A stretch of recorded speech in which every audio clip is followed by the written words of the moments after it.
चलिए सीधे विषय पर आते हैं। आज हम एक ऐसी दुनिया में उतर रहे हैं जो हमारी आंखों से तो ओझल है, लेकिन हमारे अस्तित्व की हर कहानी वहीं से शुरू होती है। हम बात कर रहे हैं कोशिका यानी सेल की।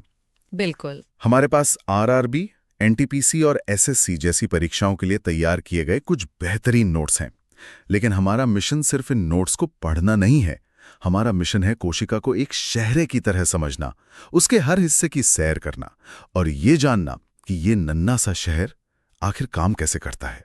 और ये रोमांचक है भी। सोचिए, जीवन की सबसे जटिल और खूबसूरत प्रक्रियाएं, ऊर्जा बनाना, सोचना, बढ़ना, ये सब एक सुई की नोक पर समा जाने वाली जगह में हो रहा है। ये सिर्फ रटना नहीं है, ये समझना है कि जीवन की बुनियादी मशीनरी वो चलती कैसे है। ठीक है, तो इस शहर में घुसने से पहले इसकी परिभाषा तो समझ लें। नोट्स कहते हैं कि ये जीवन की संरचनात्मक और कार्यात्मक इकाई है। ये सुनने में थोड़ा भारी लगता है। इसका क्या मतलब है आसान भाषा में? इसका मतलब है कि कोशिका वो सबसे छोटी ईंट है जिससे किसी भी जीवित चीज की इमारत बनती है। अच्छा। चाहे वो एक छोटा सा बैक्टीरिया हो या एक विशाल पेड़। और ये सिर्फ एक ईंट नहीं, ये एक स्मार्ट ईंट है जो इमारत को बनाने के साथ साथ उसे चलाने का काम भी खुद करती है। दिलचस्प। और जहां तक मुझे याद है, इन ईंटों को सबसे पहले रॉबर्ट हुक ने 1665 में देखा था। हाँ, एक कॉक के टुकड़े में। लेकिन वो तो खाली कमरे थे, है ना? जैसे कोई शहर छोड़कर जा चुका हो। बिल्कुल सही। हुक ने मधुमक्खी के छत्ते जैसी मृत कोशिका भित्तियों को देखा था। असली जिंदा शहर के नागरिकों को, यानी जीवित कोशिकाओं को, पहली बार ल्यूवेनहॉक ने अपने माइक्रोस्कोप से देखा। और यहीं से आप कह सकते हैं आधुनिक जीव विज्ञान की शुरुआत हुई। इसी खोज के बाद सेल थियरी आई, जो श्लाइडन और श्वान ने दी थी। इसका तीसरा पॉइंट मुझे हमेशा बहुत गहरा लगता है कि नई कोशिकाएं पहले से मौजूद कोशिकाओं से ही बनती हैं। हाँ। ये सुनने में तो आज बहुत सीधा लगता है, लेकिन उस समय के लिए ये कितना बड़ा विचार रहा होगा। मतलब इससे पहले लोग क्या मानते थे कि जीवन मिट्टी या पानी से बस यूं ही पैदा हो सकता है? आपने बिल्कुल सही नस पकड़ी है। उस समय स्पॉन्टेनियस जनरेशन यानी स्वतः जनन का सिद्धांत बहुत मजबूत था कि जीवन निर्जीव चीजों से अचानक पैदा हो सकता है। अच्छा। इस एक लाइन ने उस सदियों पुरानी धारणा को तोड़ दिया। इसने स्थापित किया कि जीवन जीवन से ही आता है। ये एक वैज्ञानिक क्रांति थी जिसने जीव विज्ञान को एक नई दिशा दी। तो मतलब सभी जीवित चीजें कोशिकाओं से बनी हैं, पर क्या ये सभी कोशिकाएं, ये सभी शहर एक जैसे ही होते हैं? नोट्स में दो तरह के शहरों का जिक्र है, प्रोकैरियोटिक और यूकैरियोटिक। हाँ, इन्हें आप दो अलग अलग तरह के शहर मान सकती हैं। प्रोकैरियोटिक कोशिकाएं बहुत ही प्राचीन और सरल हैं। जैसे कोई छोटा सा गांव। बिल्कुल, जैसे कोई छोटा सा गांव या एक टेंट का कैंप। इनमें कोई बड़ी व्यवस्थित इमारतें नहीं होती। सबसे जरूरी बात, इनका जो कंट्रोल सेंटर का सामान है यानी डीएनए, वो किसी खास कमरे में बंद नहीं होता, बल्कि पूरे गांव में बस ऐसे ही पड़ा रहता है। अच्छा। बैक्टीरिया और नीले हरे शैवाल इसके बेहतरीन उदाहरण हैं। और यूकैरियोटिक जिनसे हम बने हैं, वो तो फिर एक आधुनिक महानगर जैसे हुए। बिल्कुल, यूकैरियोटिक कोशिका एक आधुनिक व्यवस्थित शहर है। इसमें हर काम के लिए अलग अलग डिपार्टमेंट या इमारतें हैं, और सबसे ज़रूरी, इसका जो कंट्रोल सेंटर यानी न्यूक्लियस है, वो एक मजबूत इमारत के अंदर सुरक्षित है, जहां शहर का सारा ब्लूप्रिंट यानी डीएनए रखा होता है। पौधे, जानवर, हम इंसान सब इन्हीं आधुनिक शहरों से बने हैं। और इन शहरों की आबादी के हिसाब से भी तो जीवों को बांटा जा सकता है, जैसे एक कोशिकीय और बहुकोशिकीय। हाँ। तो क्या एक अमीबा एक ऐसे इंसान की तरह है जो अपना सारा काम खुद करता है, जंगल में अकेला रहता है? खाना, सांस लेना, चलना, उत्सर्जन, सब कुछ वही एक कोशिका करती है। लेकिन हम जैसे बहुकोशिकीय जीव एक बड़े देश की तरह है, जिसमें खरबों नागरिक यानी कोशिकाएं हैं, और सब ने अपने अपने काम बांट रखे हैं। अच्छा, मतलब स्पेशलाइजेशन। हाँ, कुछ कोशिकाएं सैनिक हैं, कुछ संदेशवाहक हैं, कुछ ऊर्जा बनाने वाले। इसी काम के बंटवारे ने हमें इतना जटिल और सक्षम बनाया है। चलिए, अब इंतजार खत्म हुआ। कल्पना करते हैं कि हम एक बहुत छोटे स्पेसशिप में हैं और इस यूकैरियोटिक कोशिका शहर के पास पहुंच रहे हैं। जो पहली चीज हमें दिखेगी वो है इसकी बाउंड्री, इसका शहर का दरवाजा। ये प्लाज्मा मेम्ब्रेन है ना? हाँ, ये प्लाज्मा मेम्ब्रेन या कोशिका झिल्ली शहर की पुलिस या सुरक्षा गार्ड की तरह है। ये बहुत चयनात्मक है। ये तय करती है कि किस मॉलिक्यूल को अंदर आने का वीजा मिलेगा और किस कचरे को बाहर फेंकना है। सेमी परमिएबल यानी अर्धपारगम्य। बिल्कुल, इसी वजह से कोशिका के अंदर का माहौल स्थिर बना रहता है। ठीक है, हमें अंदर आने का वीजा मिल गया है। अब हम शहर के अंदर हैं। यहाँ तो बहुत कुछ हो रहा है। सबसे पहले कहाँ चलें? मुझे लगता है हमें सीधे सिटी हॉल या कंट्रोल सेंटर में जाना चाहिए। हम न्यूक्लियस की बात कर रहे हैं। बिल्कुल सही जगह। न्यूक्लियस या केंद्रक इस पूरे शहर का दिमाग है। यहीं से सारे आदेश जारी होते हैं। इसके अंदर शहर का पूरा नक्शा और कानून की किताब यानी हमारा जेनेटिक मटेरियल डीएनए क्रोमोसोम के रूप में सुरक्षित रखा है। कोशिका को कब क्या बनाना है, कब विभाजित होना है, ये सब यहीं से तय होता है। एक मजेदार तथ्य नोट्स में है कि हमारी लाल रक्त कोशिकाओं आरबीसीज में न्यूक्लियस नहीं होता। ऐसा क्यों? ये जगह बनाने के लिए एक बहुत बड़ा बलिदान है। बलिदान? हाँ, आरबीसी का मुख्य काम ऑक्सीजन को ढोना है। न्यूक्लियस को हटाकर वो अपने अंदर ज्यादा से ज्यादा हीमोग्लोबिन भर पाती हैं, जिससे वो फेफड़ों से ज्यादा ऑक्सीजन उठाकर शरीर के हर कोने तक पहुंचा सकें। वाह, मतलब काम पर फोकस इतना ज्यादा कि उन्होंने अपने कंट्रोल सेंटर को ही बाहर कर दिया। बिल्कुल। कमाल है। अच्छा, मुझे यहाँ चारों तरफ एक हल्की गूंज सुनाई दे रही है, जैसे कहीं बहुत सारी मशीनें चल रही हों। लगता है हम शहर के पावर प्लांट्स के पास हैं। ये तो माइटोकॉन्ड्रिया ही होगा जिसका नाम परीक्षाओं में सबसे ज्यादा आता है। हाँ, ये कोशिका का पावर हाउस यानी माइटोकॉन्ड्रिया है। ये हमारे भोजन से ग्लूकोज लेता है और उसे एटीपी नाम की ऊर्जा करेंसी में बदलता है। इसी एटीपी से कोशिका अपने सारे काम करती है। यह शहर का बिजली घर है जो 24 घंटे बिजली सप्लाई करता रहता है। तो इसका मतलब ये हुआ कि एक एथलीट की मांसपेशियों की कोशिकाओं में किसी ऐसे व्यक्ति की तुलना में जो ज्यादातर बैठा रहता है, इन पावर हाउस की संख्या सचमुच ज्यादा होगी? आपने बहुत गहरा सवाल पूछा है और इसका जवाब है हाँ। सच में? जब आप नियमित रूप से व्यायाम करते हैं तो आपकी मांसपेशियां शरीर को संकेत भेजती हैं कि उन्हें ज्यादा ऊर्जा चाहिए। जवाब में कोशिकाएं ज्यादा माइटोकॉन्ड्रिया बनाने लगती हैं। आपका शरीर सचमुच अंदर से ज्यादा शक्तिशाली बन जाता है। ये तो अद्भुत है। अब इन पावर हाउस के अलावा मुझे हर जगह छोटी छोटी फैक्ट्रियां दिख रही हैं। ये राइबोसोम्स हैं, है ना? प्रोटीन की फैक्ट्री। हाँ, ये सबसे छोटे लेकिन सबसे जरूरी अंग है। राइबोसोम वो मजदूर है जो न्यूक्लियस से आए ब्लूप्रिंट मतलब आरएनए को पढ़कर प्रोटीन बनाते हैं। और प्रोटीन ही वो मशीनें, ईंटें और औजार हैं जिनसे हमारा पूरा शरीर बनता और चलता है। तो ये मजदूर प्रोटीन बनाकर उसे कहाँ भेजते हैं? क्या इसके लिए कोई ट्रांसपोर्ट सिस्टम है यहाँ पर? एंडोप्लाज्मिक रेटिकुलम और गोल्जी उपकरण का काम आता है?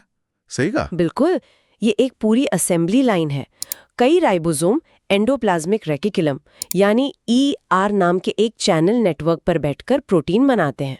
फैक्ट्री का प्रोडक्शन फ्लोर? हाँ, फिर वो कच्चा प्रोटीन गोल्जी उपकरण में जाता है, जिसे हम शहर का पोस्ट ऑफिस या पैकेजिंग डिपार्टमेंट कह सकते हैं। तो ये पोस्ट ऑफिस क्या करता है? गोल्जी उपकरण उन प्रोटीन्स की जांच करता है, उन्हें सही आकार में फोल्ड करता है, उन पर पता लिखता है और फिर उन्हें पैक करके सही जगह के लिए रवाना कर देता है। चाहे वो कोशिका के अंदर हो या बाहर? बिल्कुल, चाहे वो कोशिका के अंदर कोई और अंग हो या कोशिका के बाहर कोई और शहर। और अगर इस असेंबली लाइन में एक भी गड़बड़ी हो जाए, जैसे गोल्जी उपकरण प्रोटीन को गलत पते पर भेज दे, तो इसका नतीजा क्या हो सकता है?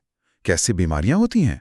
निश्चित रूप से कई आनुवंशिक बीमारियां जैसे सिस्टिक फाइब्रोसिस इसी वजह से होती हैं क्योंकि एक जरूरी प्रोटीन ठीक से फोल्ड या ट्रांसपोर्ट नहीं हो पाता। ये दिखाता है कि इस सिस्टम कितना सटीक और कितना नाजुक है। बाप रे। अच्छा, उस कोने में क्या है? वो तो शहर का कचरा घर या रिसाइकलिंग प्लांट जैसा लग रहा है। ये लाइसोसोम है, जिसे आत्मघाती थैली भी कहते हैं। नाम तो बड़ा डरावना है। नाम डरावना है लेकिन काम बहुत जरूरी है। लाइसोसोम के अंदर बहुत शक्तिशाली पाचक एंजाइम होते हैं। ये कोशिका के अंदर टूटे फूटे अंगों, बाहरी हमलावरों जैसे बैक्टीरिया और हर तरह के कचरे को पचाकर साफ कर देता है। और वो आत्मघाती वाला हिस्सा? हाँ, अगर कोशिका खुद बहुत ज्यादा संक्रमित या खराब हो जाए और उसे ठीक ना किया जा सके तो ये फटकर पूरी कोशिका को ही खत्म कर देता है ताकि संक्रमण आगे ना फैले। मतलब शहर के लिए एक आत्मबलिदान। बिल्कुल। अब हम उन संरचनाओं को देखते हैं जो पौधे और जानवर की कोशिकाओं में अलग अलग होती हैं। नोट्स के अनुसार पौधों के शहर में कुछ अतिरिक्त सुविधाएं हैं। हाँ, क्योंकि उनकी जरूरतें अलग हैं। सबसे बड़ा अंतर है शहर के चारों ओर एक और मोटी मजबूत दीवार का होना, जिसे सेल वॉल या कोशिका भित्ति कहते हैं। ये सेलुलोज से बनी होती है और पौधे को संरचनात्मक मजबूती देती है ताकि वो बिना हड्डियों के भी सीधा खड़ा रह सके और मौसम की मार झेल सके। सही कहा। और दूसरी सबसे बड़ी चीज है क्लोरोप्लास्ट, यानी शहर का अपना सोलर पावर प्लांट। बिल्कुल। जानवरों को ऊर्जा के लिए बाहर से भोजन लेना पड़ता है, लेकिन पौधों की कोशिकाओं में क्लोरोप्लास्ट होते हैं जिनमें क्लोरोफिल होता है। ये क्लोरोफिल सूरज की रोशनी को पकड़कर उसे भोजन में बदल देता है। इस प्रक्रिया को हम प्रकाश संश्लेषण कहते हैं। और यही पृथ्वी पर लगभग सभी जीवन का आधार है। एकदम सही। एक और अंतर है वैक्यूल का। पौधों में ये बहुत बड़ा स्टोरेज टैंक होता है, जबकि जानवरों में छोटा। हाँ, पौधों की कोशिकाओं में एक बहुत बड़ा केंद्रीय वैक्यूल होता है जो पानी, पोषक तत्व और अपशिष्ट पदार्थ जमा करता है।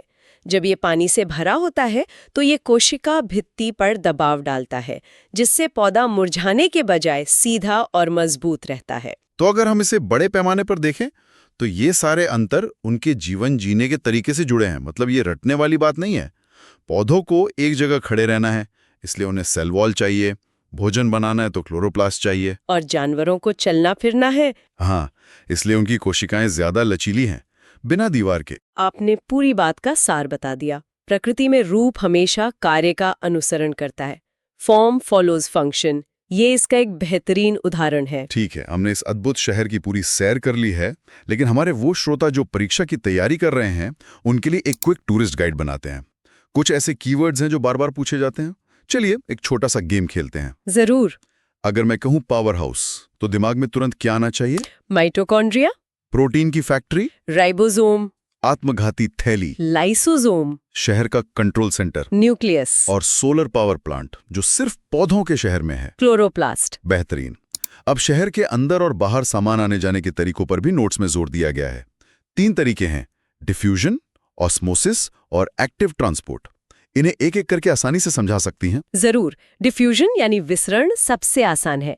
इसे ऐसे समझें कि आपने कमरे के एक कोने में अगरबत्ती जलाई और उसकी खुशबू धीरे धीरे पूरे कमरे में फैल गई। बिल्कुल, यानी कणों का अपनी ज्यादा मात्रा वाली जगह से कम मात्रा वाली जगह की ओर जाना, इसमें कोई ऊर्जा नहीं लगती। ठीक है। और ऑस्मोसिस? ऑस्मोसिस यानी परासरण डिफ्यूजन का ही एक स्पेशल केस है, जो सिर्फ पानी के लिए होता है और एक अर्ध पारगम्य झिल्ली के आर पार होता है। जैसे किशमिश को पानी में डालने पर वो फूल जाती है? हाँ, क्योंकि पानी किशमिश की झिल्ली के पार अंदर चला जाता है। और तीसरा एक्टिव ट्रांसपोर्ट, जिसमें ऊर्जा लगती है। हाँ, ये बाकी दोनों का उल्टा है। इसमें कोशिका को ऊर्जा मतलब एटीपी खर्च करके किसी चीज को उसकी कम मात्रा वाली जगह से खींचकर ज्यादा मात्रा वाली जगह पर ले जाना पड़ता है। मानो आप नदी के बहाव के खिलाफ नाव खे रहे हों। क्या बात है, बिल्कुल सही। इसमें बहुत मेहनत और ऊर्जा लगती है। और अंत में हमने इसका जिक्र पहले किया था, एक शहर से 2 शहर कैसे बनते हैं? कोशिका विभाजन। नोट्स में माइटोसिस और मियोसिस का जिक्र है। और मियोसिस ज्यादा खास है। ये सिर्फ प्रजनन कोशिकाएं बनाने के लिए होता है। इसमें एक कोशिका से 4 कोशिकाएं बनती हैं और हर नई कोशिका में गुणसूत्रों की संख्या आधी हो जाती है। जब नर और मादा की ये आधी आधी गुणसूत्रों वाली कोशिकाएं मिलती हैं तो एक पूरी कोशिका बनती है जिसमें दोनों के गुण होते हैं। अच्छा, इसी वजह से बच्चे अपने माता पिता की कॉपी नहीं बल्कि एक यूनिक मिश्रण होते हैं। बिल्कुल, ये आनुवंशिक विविधता के लिए बहुत जरूरी है। तो इस पूरी चर्चा का निचोड़ क्या है? इन नोट्स से ये साफ है कि अगर कोशिका को एक चलते फिरते जिंदा शहर की तरह समझा जाए और उसके अंगों को उनके उपनामों से जोड़ा जाए, पावर हाउस, सुसाइड बैग, तो इस विषय पर पकड़ बनाना बहुत आसान हो जाता है। और पौधे, जानवर, कोशिका का अंतर उनके लाइफस्टाइल से जुड़ा है, ये जानना भी बहुत जरूरी है। बिल्कुल। लेकिन ये सब जानने के बाद एक सवाल सोचने के लिए रह जाता है। बताइए। हमने कोशिका को अलग अलग हिस्सों के संग्रह के रूप में देखा। न्यूक्लियस, माइटोकॉन्ड्रिया, झिल्ली, ये सभी हिस्से अगर आप इन्हें अलग कर दें तो अपने आप में जीवित नहीं है। सही बात है। एक माइटोकॉन्ड्रिया या एक राइबोसोम जीवित नहीं है। ये सब रसायन और अणु हैं, लेकिन जब ये सभी निर्जीव हिस्से एक साथ एक खास तरीके से काम करते हैं तो जीवन नाम की एक जादुई चीज उभर कर आती है। तो असल में रसायन विज्ञान कहाँ खत्म होता है और जीव विज्ञान कहाँ से शुरू होता है? किसी चीज के जीवित होने का वास्तविक अर्थ क्या है? ये सवाल इन नोट्स से कहीं आगे जाता है और विज्ञान के सबसे गहरे रहस्यों में से एक है।